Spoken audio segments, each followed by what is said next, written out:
Welcome to Everything Co-op, bringing you information on how cooperatives can help improve your quality of life. This show is being sponsored by the National Co-op Bank, NCB.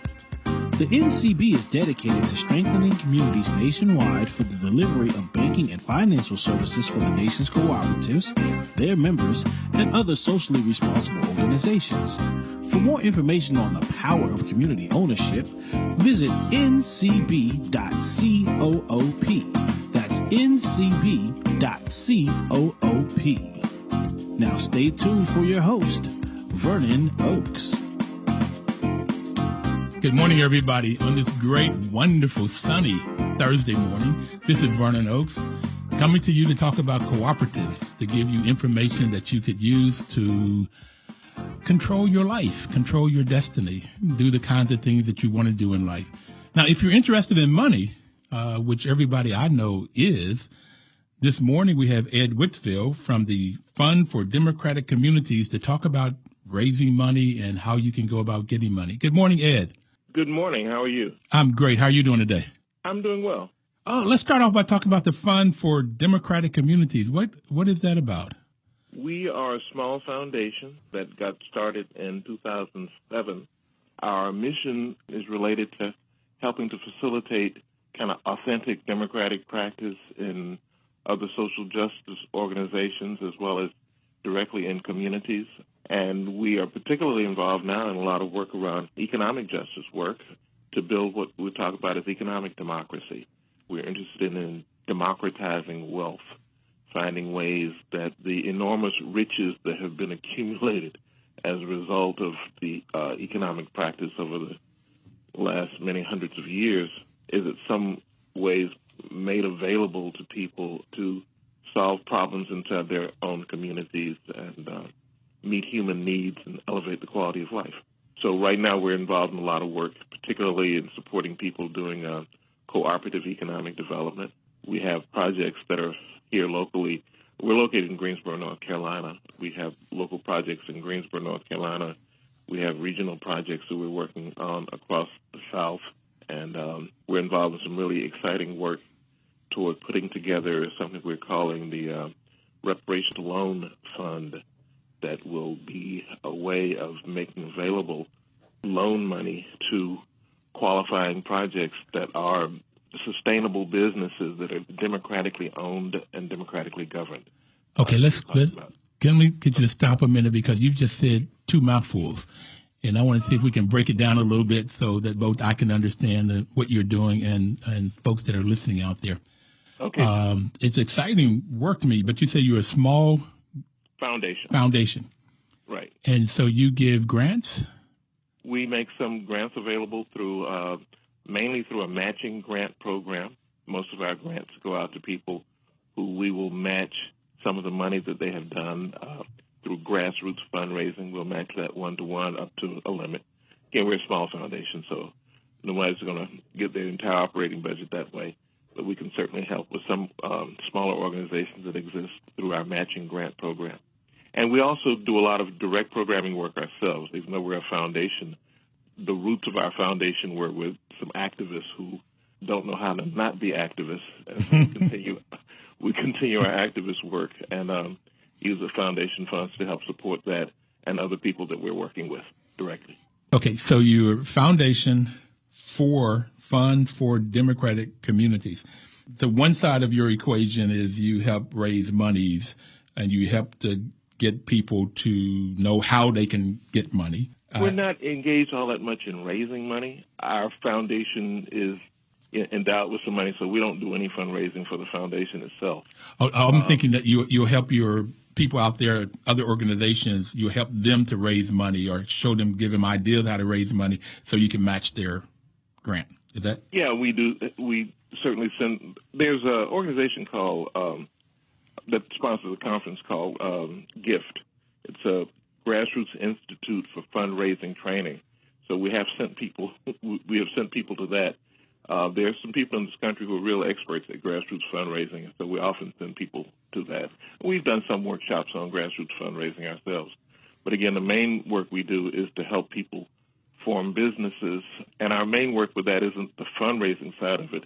as much as it is the kind of business conceptualization of it and some of the technical assistance connected with actually starting and maintaining a sustainable business. Okay, so I was under the impression you help people to get money. No, not mainly. I'm not sure what. I don't know, but maybe because I like money, and I'm going, let me talk to this man about how we can get money. That's interesting, because when you say you like money, I actually know very few people who actually like money. Most people I know like the things that money can buy. That's the reason for liking money. That's the only reason. It would be a reason.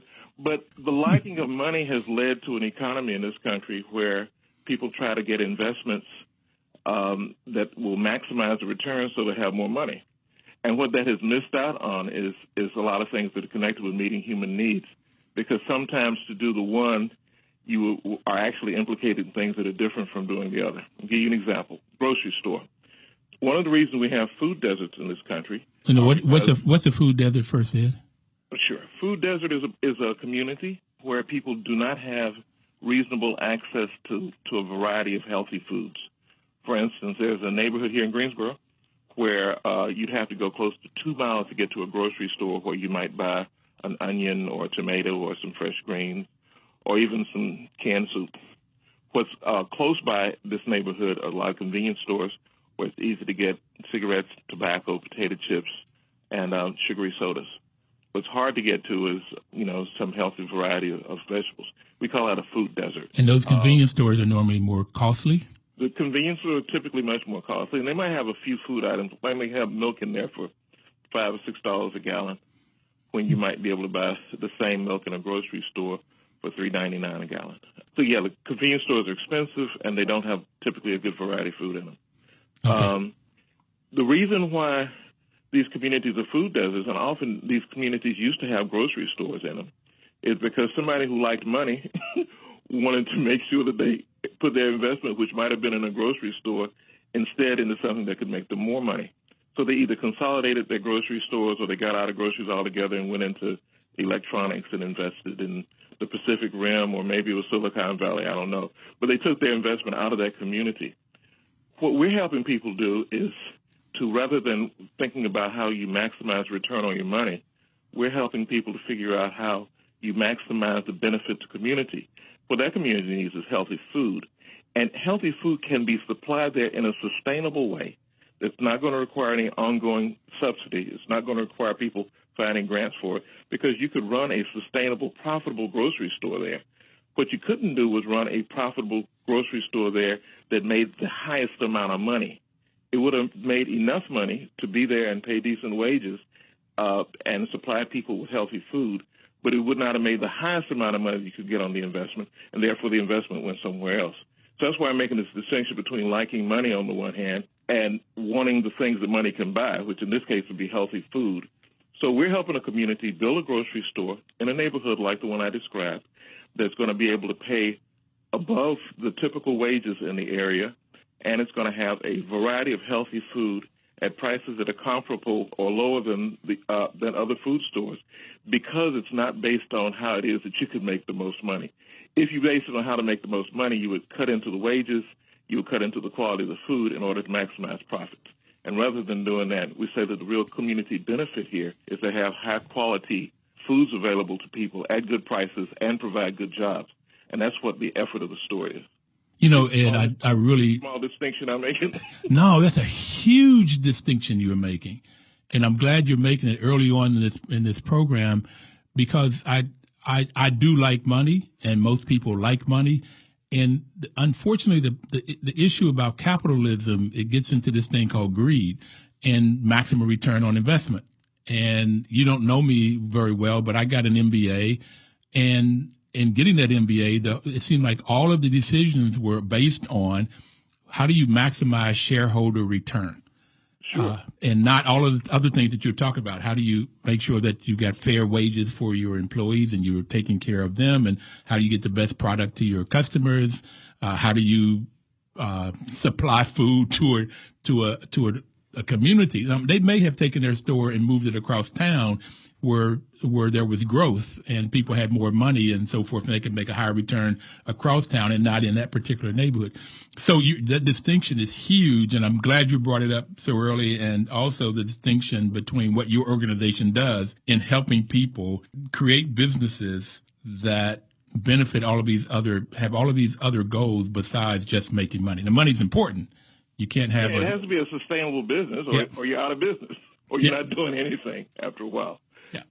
And the other thing is the question of democratic ownership and democratic control. One of the things that typical businesses do, businesses that are not cooperative businesses, for instance, one of the things they do is have a pretty hierarchical structure, pretty top-down. The chief owners, or the people who have the most money in it, have the most say about exactly what's going to happen, and they will get the most benefit out of it. The idea of cooperative economic structures is that they're democratically owned, which means that you have a people who are equal in ownership as such and equal in level of control, one person, one vote. And as a result of that, the community gets to decide, the people in the community. There likely will be, by the time the store opens, about 1,000 members. So those are the people who are going to elect a board of directors. That board of directors is going to hire a professional manager to make sure that the store is managed properly. So it might get one of your buddies out of business school because it needs somebody who knows how to run a business. Mm-hmm. But just like any other business where the manager is going to be beholden to the owners of these are community people. And so now the manager is trying to satisfy those owners who, again, are not trying to maximize the profit. They're trying to maximize community benefit. And that can be defined much more broadly. Maximize community benefit. Right. Let me give a definition of a co-op. Sure. Co-ops are any business you can think of, can be a cooperative. And I get that there's there's probably 100 or 1,000 different forms of cooperatives. But the two major co-ops are, if it's owned by the employees, it's called a worker cooperative. And if it's owned by the folks that use the products or services of the business, it's called a consumer cooperative. In a grocery store, that when you say 1,000 members own it, that the people that use the grocery store own the business. And that's called a consumer cooperative. Housing co-ops, credit unions are other forms of consumer cooperatives. And then they vote, this democratic control. They vote for the board of directors, and the board of directors then have the fiscal responsibility. They have the responsibility of the business making sure it works. Now, we're going to come back and talk more about co-ops and democratic control and ownership and all of those different kinds of things, but we have to take a break right now. Ed is bringing up some great information from Greensboro, North Carolina, Ed Whitfield, for Fund for Democratic Communities. And so we'll be right back with Ed to talk more about this, and we'd appreciate it if you stay with us.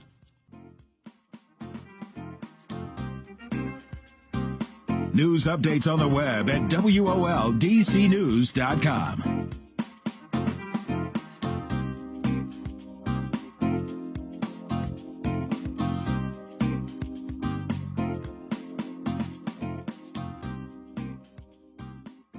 Information is power. That's WOL's motto, and the National Cooperative Bank is sponsoring this program on cooperatives. So to give you the information that you might need to start your own cooperative, to start your own business, a group of people perhaps come together and decide what their community might need, and then create some business to satisfy that need. We had a gentleman on by the name of Papa Sin from Senegal that said that cooperatives are developed to solve some community need. And if there's no community need, then there's no need for a cooperative. And Mr. Ed Whitfield is our guest today, and he was just talking about a food desert where there was a neighborhood that does not have good quality foods for a reasonable price. And his organization, Fund for Democratic Communities, help folks to create these businesses to solve these community needs. Ed, we were talking about democratic wealth and democratic ownership and control. And at some point in this section, I want to talk about the principles of cooperatives, which handles that. But do you have any other examples of businesses that you're helping to get started now? Yeah, we're working with some people in Jackson, Mississippi. I'm working with an outfit there called Cooperation Jackson that came into existence shortly during the time when Chokwe Lumumba had been elected mayor there. Chokwe is a very progressive African-American lawyer who had been on the city council for a term and then ran for mayor. Jackson is one of these cities in the South. It's got 80% black population and general white flight, both of businesses and residents, that led to the kind of concentration of the black community. Most of the time when that happens, you also have capital flight and a lot of infrastructure and other problems remaining based on the reduced tax base. Well, one of the things that Chokwe was determined to do was, without engaging in a process of gentrification, make sure that there was business development there along the lines that would help the majority of the residents and not just enrich a few developers and individual entrepreneurs. So he helped people. He and a grassroots organization there called the Malcolm X Grassroots Movement ended up putting together something that is now Cooperation Jackson. And they're looking forward in the next several years to building a series of cooperatives and a co-op incubator to help even more of them grow. And they're looking at issues of housing, food security, recycling, and other kind of potential businesses. So I'm doing some work with them and helping them, again, think through some of the business planning side of that work so that they can, again, build stable and sustainable businesses along these ideas. Was that the movie The Help? Was that in Jackson, Mississippi? You know, I haven't seen that movie yet. Okay.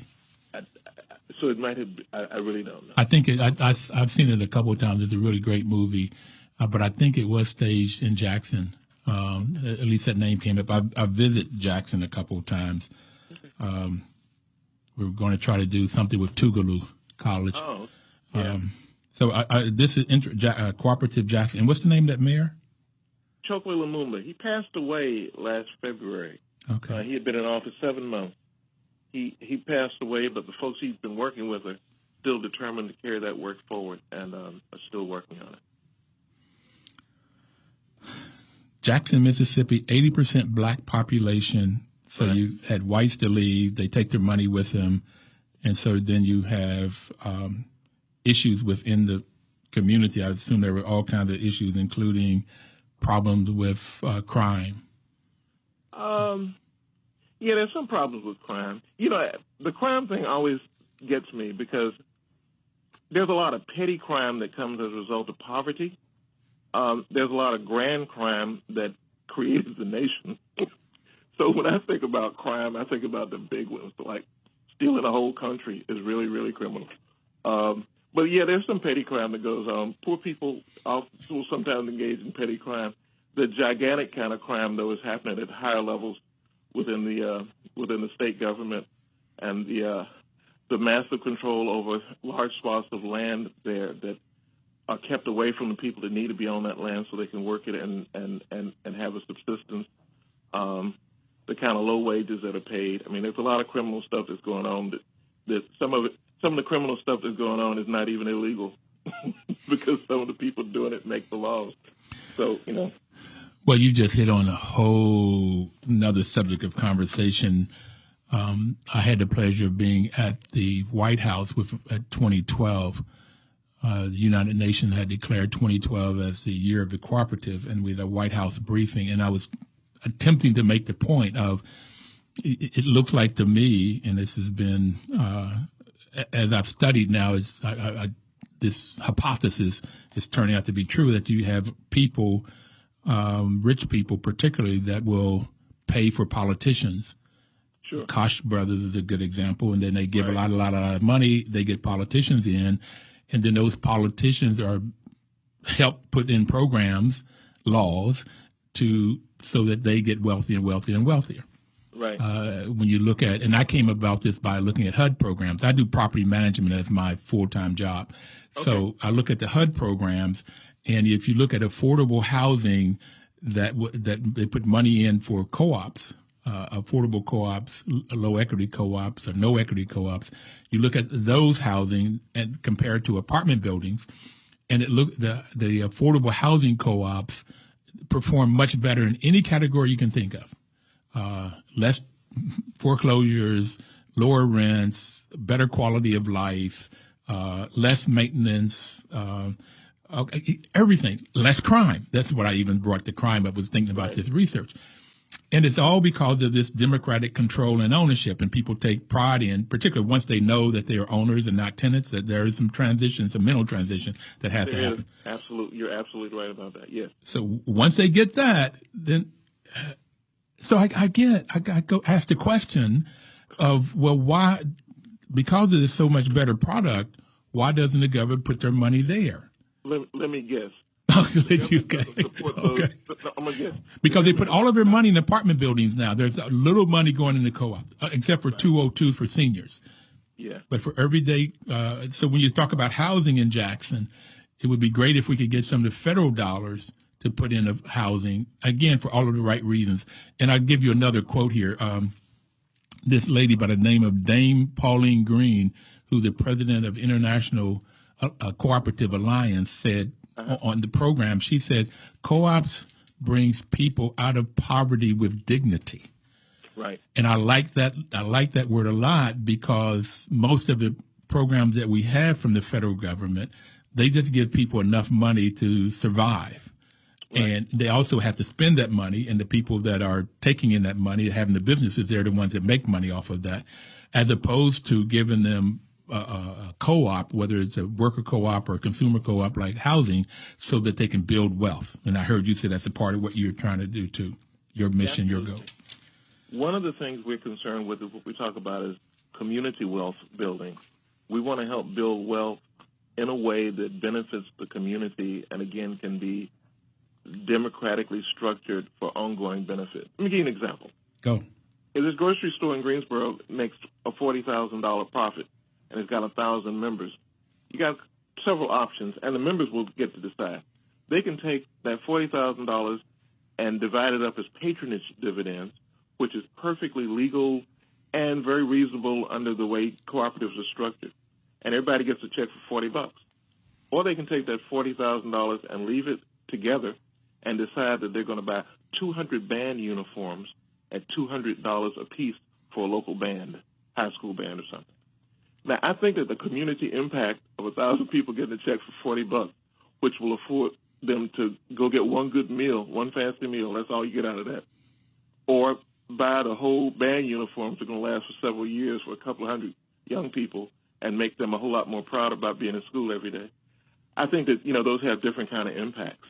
And so this whole question of what does it mean when we democratically start thinking about the wealth in our community and how we can use it in the community to maximize benefit? That I think is a really important thrust of some of that mental shift that you're talking about. When you become an owner and I get a chance to decide what happens to the profit in my business. Now, you could have ever so benevolent a developer come in and build that store, and when that $40,000 profit comes to him, he knows it's his money. I mean, that's end of discussion. And he'll either buy another room in a beach house, because $40,000 won't buy you a whole beach house anymore. But he could add a room onto his beach house, or he can take it and buy part of a fancy car, because $40,000 won't even buy you a fancy car anymore. But he can take it.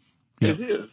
When it's the communities, then I think we start talking about community benefit, and that whole sense of democratic control is like, we got a store, it's still paying good wages. Ed, we've got to take another break, and we're going to come back on this subject of building wealth for the community.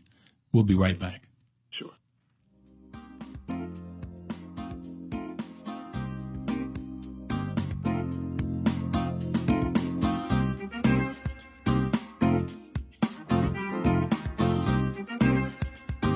News updates on the web at WOLDCnews.com.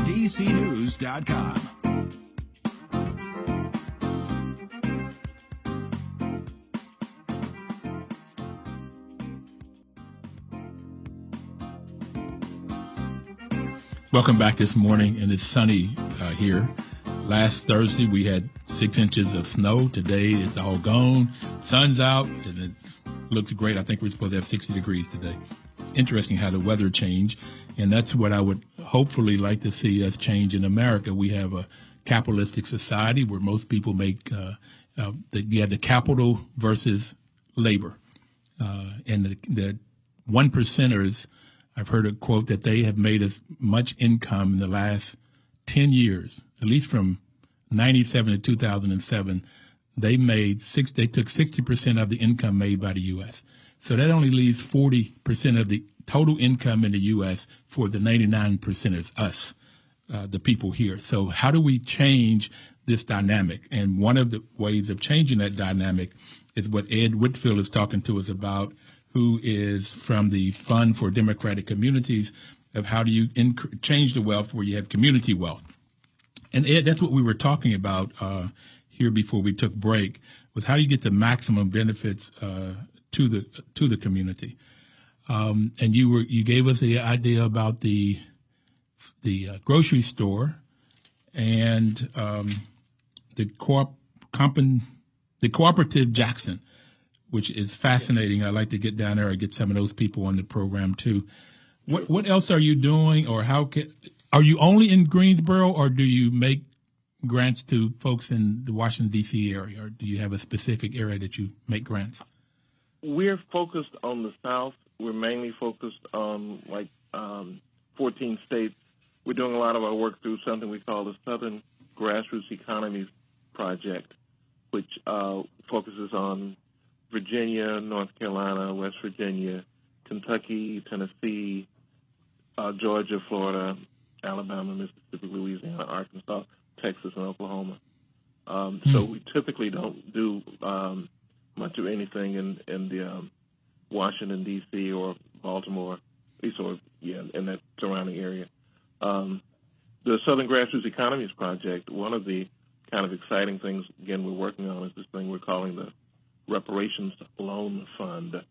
But in addition to that, we also have a normally annual gathering that we have been calling Co-op-Econ for cooperative economics. And the last one was held in October of 2014 in Epps, Alabama at the Federation of Southern Cooperatives Rural Training Center. We're looking to have another one in 2016. This year, 2015, we're having some smaller regional gatherings. We're going to have a couple of regional gatherings in North Carolina. Well, one in North Carolina, another one we call the Southern Appalachian Regional Gathering that's going to be in kind of eastern Tennessee and western North Carolina. And we're trying to put together a gathering down in Florida with some contacts that we're working on there. But it's not as far along. Hello? Yeah, we're consulting with people. We're consulting with people a lot about kind of cooperative things. Marnie Thompson, who's the other co-founder of F4DC, and she's also a co-managing director. She and I were in Bloomington, Indiana, 2 weeks ago at a conference of people talking about how it is that we can build more food co-ops in low-income communities.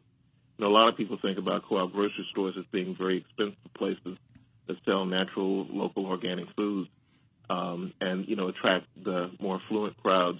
And we're developing a model for how you build those in communities that are mixed income, low income communities in some of our communities across the South. That's, some of the work we're doing is, again, advocacy around that and sharing the model that we're developing here with other people who are interested in doing the same thing in their community. Have you at all worked with the National Co-op Bank? They had given money to help start grocery stores, and I think they ended up giving that money to one of the larger grocery co-op grocery organizations. Do you know anything about that? That you might be able to... We have some relation with National Co-op Bank. They're working along with North Country Co-op Development Fund for some of the financing for this project we're doing here in Greensboro. And we have some friends there with the National Co-op Bank that we've been in discussion with about how, again, this model might extend. There were some representatives from that group who were in the meeting I was describing in Bloomington a couple of weeks ago. Well, Chuck Snyder is the president of the National Co-op Bank, and he says that co-ops are nothing but people helping people. And this sounds like exactly what you are doing is your organization is going out and meeting other people. And I was going to ask you about the Federation of Southern Cooperatives. They've been on the program, Ralph Page and Cornelius, I can't remember his last name right now. Blanding, thank you. Yeah. Nice brother. Yeah, I just talked to him a couple of days ago. He's the new executive director. Ralph has stepped down after about 30 years. I didn't know that. Okay. Ralph did a great job over his tenure there, and he's passed it on to Cornelius, who is as of March 1st, Cornelius is the new executive director there, and we're looking for some great things to continue from that organization. It grew out of the civil rights movement directly. It's a really impressive story. What I've had a gentleman by the name of David Thompson on this program, and he was the first one that introduced me to the civil rights, the influence of cooperatives on the civil rights movement, going back to Frederick Douglass, W.E.B. Du Bois, and all the way through Martin Luther King and Rosa Parks, and the Federation of Southern Co-ops was very much a part of his conversation. And then Dr. Jessica Gordon Nimrod has written written a book, and it's a fascinating book about this history that you're talking about. And she said that the first two things that she found out was that this history was hidden or forgotten, and how broad and depth this history is of cooperatives in the Black community. That's also amazing to me of who's writing the history books and what they put in them and what they take out of them. But yeah, there's a lot that gets left out. I'm reading a couple of fascinating pieces of history that go back into the 19th century and before. There's a book, The Half Has Never Been Told, by a historian named Edward Baptist, that talks about kind of the development of the South and its relation to the country. And it is an altogether different history than what I got in high school. It's an amazing story of the role that slavery played in the early development of capitalism in this country. And a lot of people, I don't think, have any real appreciation for the central role that it played in that early accumulation of what is now the basis of wealth throughout this nation, which is why the issue of reparations is such a real and practical issue. The communities that are doing badly now are exactly the same communities that help to generate the wealth for the communities that are doing well. And the communities that are doing badly because they don't have access to the wealth that they created.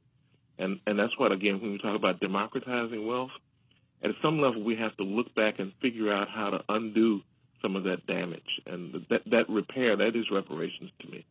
It's about how we're going to develop communities, again, into being vibrant, sustainable places where people can get together and work hard to satisfy their own needs. And in order to do that in a country that's dominated by capital, you have to have access to that wealth, the access to that capital that has been created. And that's a real challenge. Well, the reason I like cooperatives is that this is the only form of business that I can see where the everyday person can create wealth.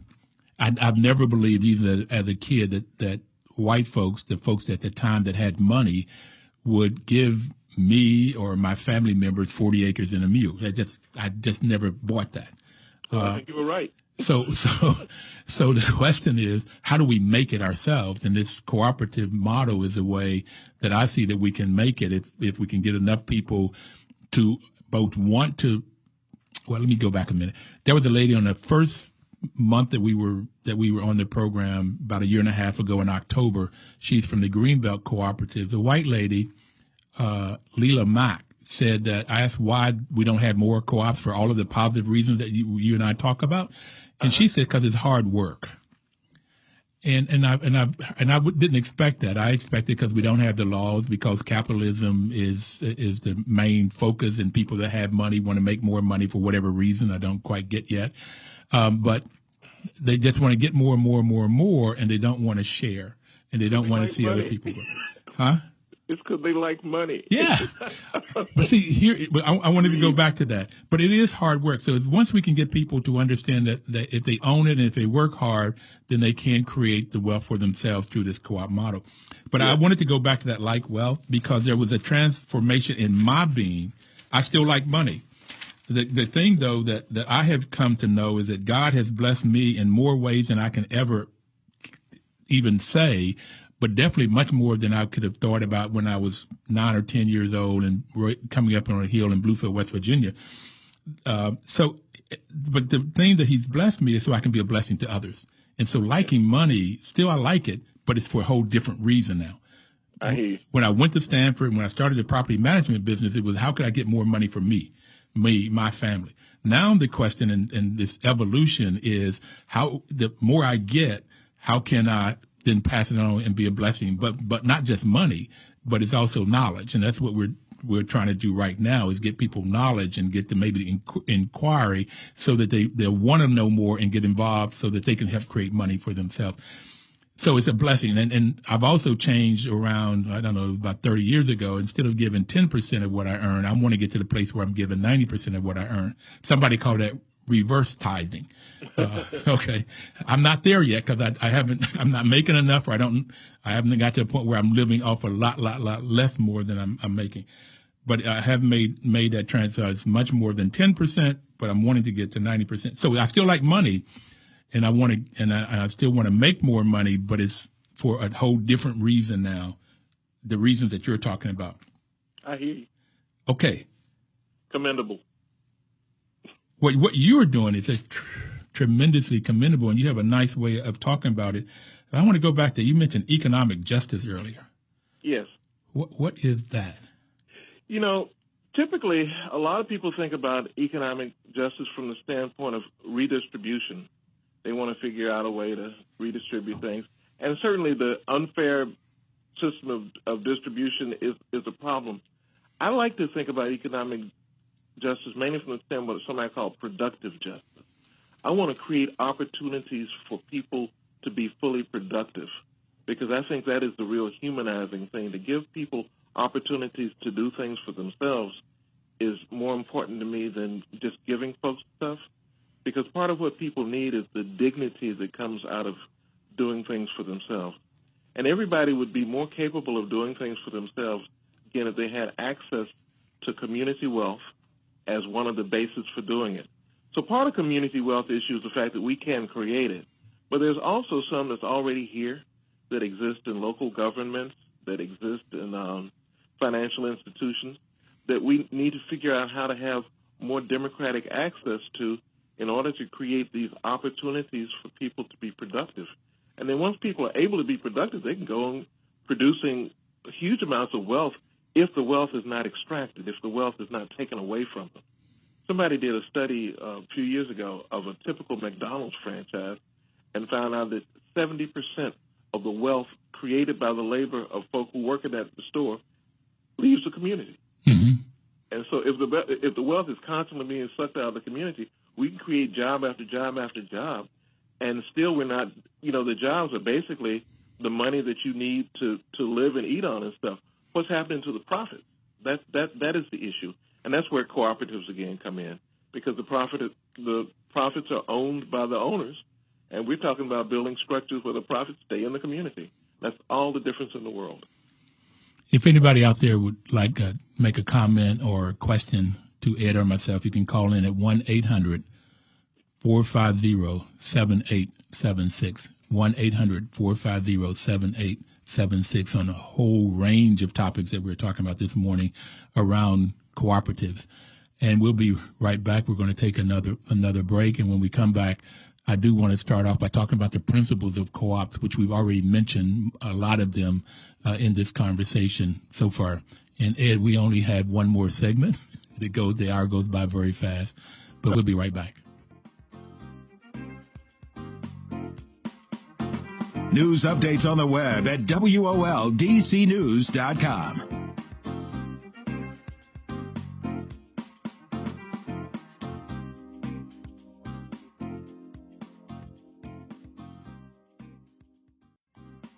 Information is power, and particularly if you take that information and do something with it, put some action to that information, then that's where you get the power from. The National Cooperative Bank is sponsoring this program to give you information about cooperatives so that you can take this information and put it to use. Go find a grocery co-op to buy your food stocks from, or start one in your community, or go to find a credit union or a housing co-op. NCB's mission is to help cooperatives grow by supporting and being an advocate for America's cooperatives and their members. placing special emphasis on serving the needs of communities that are economically challenged. And the economically challenged communities could be Jackson, Mississippi, or different parts of Washington, D.C., or anywhere in the U.S. And so NCB has a tremendous mission to do. We want to talk about the principles, but before we do that, Ed, we have Brenda on the line. Brenda, what's your question or comment? Yes, I really tuned in to where I didn't get all the information, but I am trying to take notes, and I am very much interested in the North Carolina, aspect of what you were talking about. And if you can, please leave your information. I would really, or maybe I can call and leave my number, because I really need to speak to someone that I feel that I can trust or relate to, because a lot of the issues with co-ops, people, I'm a nurse myself. I'm an RN, and I know where I got my qualities from my great-grandmother, who they had a business, of course, in a way. She sold candies, but she would give away more than she sold. I said, well, how do you do it? And I think I took after her a lot in that, I am an RN, and I've worked in just about every area. And the money thing is just not a thing, though I have learned to live within my means.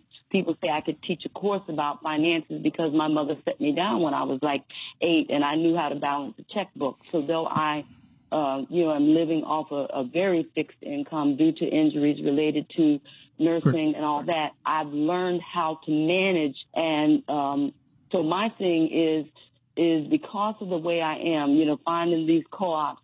I am a naturalist. I'm a vegan, non-smoker, non-drinker. It is very difficult to find people that really believe in health and living it, so that I'm very funny about a lot of things. But I'm just wondering, how can someone that doesn't know about what you're talking about, learn about it? Brenda, let me ask Ed now. I was going to ask him at the end of the program, but Ed, can you give the contact information for your organization, funds for the Democratic communities? Our website is f4dc.org. And that's the letter F. Wait a minute. Hold on. Okay, F. Okay, let me ask you to do this. I was going to ask you to give your number to the gentleman so I can call you back. I can call back, right, because I really need to, I'm just serious about this, and I can be of help, just like I may need certain help in certain areas, but I have certain things that I know that I can help. All right, well, let's see how we can help each other. So just call back that number and just leave my name and number, right? Okay, that'll work. All right, thank you so much. It's interesting, the largest worker cooperative in the United States is a healthcare cooperative in Bronx, New York, called Cooperative Home Healthcare. It's got about 2,000 members. They do, kind of private healthcare work in a way that is a dignified job, as opposed to the kind of CNA way that some of these private companies have really damaged the dignity of these folks who do this very important healthcare work for people who need it.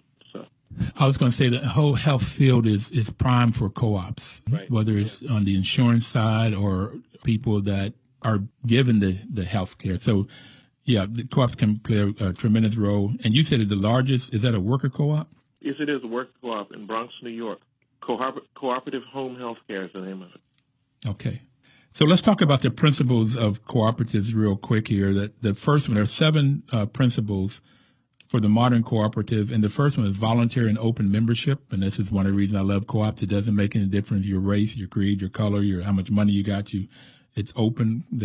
If they're working as a co-op. Then the second one is democratic member control. We've already talked about that.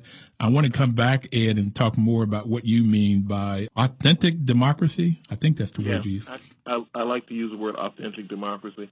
Okay, we'll come back to that one. We'll come back. The third one is member economic participation. And normally there is some fee to join a co-op. The grocery store co-op in Greenbelt, I can't remember if it was $100 or $10 to join. But then you also have the other side of that is that when there is money left over, profit, if you will, then the members or through the board of directors will decide where that money goes, how much it stayed in the business for growth and how much is given out in terms of dividends. The fourth one is autonomy and independence. The co-op has to be able to have its own control. And sometimes in other countries like Africa, the governments would try to get in and have control. But what I've been told is that's not happening as much. Sometimes the organization that gives the money would try to have control, but The co-op has to have control, ownership and control. The fifth one is one I like a lot, education, training, and information. The sixth is cooperation among cooperatives, and the seventh is concern for community. Right. Before we get into your authentic democracy, we have Ron on the phone. Ron? Sure. Yeah, well, good morning, gentlemen. As I normally, I'm listening to the program very attentively. I have myself started a positive change purchasing cooperative, and we are working in the transportation market area, and we will be assisting limousine, taxi cab companies with a problem which has been created by legislation, which y'all were talking about, government creating legislation which extracts wealth from the working class. This has been done in the District of Columbia in the taxi cab and limousine industry. And one problem that we have is that commercial leases are not allowed to be used for those limousines and taxi cab companies that have to purchase mandated wheelchair accessible vehicles. And we put together financing, and we're working with manufacturers. And I'd like to come on your show in the near future and make an announcement about a meeting that will be. Ron, let me see if I can. Why don't we just see if we can schedule have you on here one Thursday so we can talk about your cooperative. It sounds wonderful for all of the right reasons, and that's if there's a problem, then co-ops are formed to solve a community problem. No problem. I will leave my number with your engineer, and just give me a call. I'll be more than happy to come on the airways and to discuss this matter, because we have a hearing coming up at the D.C. Taxi Cab Commission to amend the law to allow leasing companies to operate in the district, to be able to assist our companies. What's the date on the hearing? We're waiting now from the hearing from the chair's office right now. We've submitted the petition, and we're waiting for the date to come from the chair, from the Tax Cap Commission office. We'll have that very shortly. All right. If you can leave your number with Alonzo, our engineer, who does a great job. I appreciate it. Thank you very much, and I'm enjoying the show as usually. All right. Thank you, sir. Ed. Yes. We're back to this authentic democracy. What is that? Yeah, I just wanted, the reason I like to put authentic in front of democracy before I use it a lot is a lot of people are so used to democratic forms, they miss out on democratic substance. So some people think of democracy as voting, and, voting can be democratic, but then sometimes it's not. Mm-hmm. To me, democracy is about authentic ways in which the voice of the people actually controls the conditions of their life. In other words, if I tell you can vote, but I tell you the things you can vote between, like you can have either a dark blue or a black car, and you want a red car, and I say, well, you can pick either one. It's like, but I don't want either one of those. I want something else. No. Your choice is between dark blue and black. I told you what you can pick between. Do that, and be democratic. That's not authentic democracy. Authentic democracy isn't just about choosing between alternatives other people give you. It also has to do with creating alternatives yourself. And the last thing I want to say is that often authentic democracy is as much in how people can come together and think together as it is in how people register their opinions. In other words, I can already have an opinion, you can have an opinion, and because we grew up differently, and you were in West Virginia, I was in Arkansas growing up. Mm-hmm. And so, the worlds we saw were somewhat different, and we come together with our already set ideas that grew out of our own experiences. For it to be democratic and something that's going to come from the both of us, we have to learn how to think together, not just come in and register the opinion we already had and then get mad when it doesn't go our way. So this thinking together is, again, a piece of authentic democracy that we find it very important to promote in the work that we do. And we've told, there's a little formulation for it I call SASH, which means that authentic democracy has the spirit, the art, the science, and the habits of democracy all folded into one. Spirit, art, science, and habits of democracy have to be in place before it's authentic. I thank you for that. I wrote it down. I got it. We only have about 30 seconds. So would you give your webpage again? Yeah, our webpage is f4dc.org. The letter F, the number 4, the letter D, the letter C.org. O-R-G. Yes. We're out of time. I could spend another hour with you. I've learned a lot. I appreciate it. We'd love to have you on another time. Being here, just give us a call. We'd be glad to do it. And I would like for you to, I'd like to get on your list so I can know when these programs are. I would like to see if I can become involved in them too. Thanks a lot, sir. That'd be great. All right. Thank you so much. Take care. Bye. All right. Bye.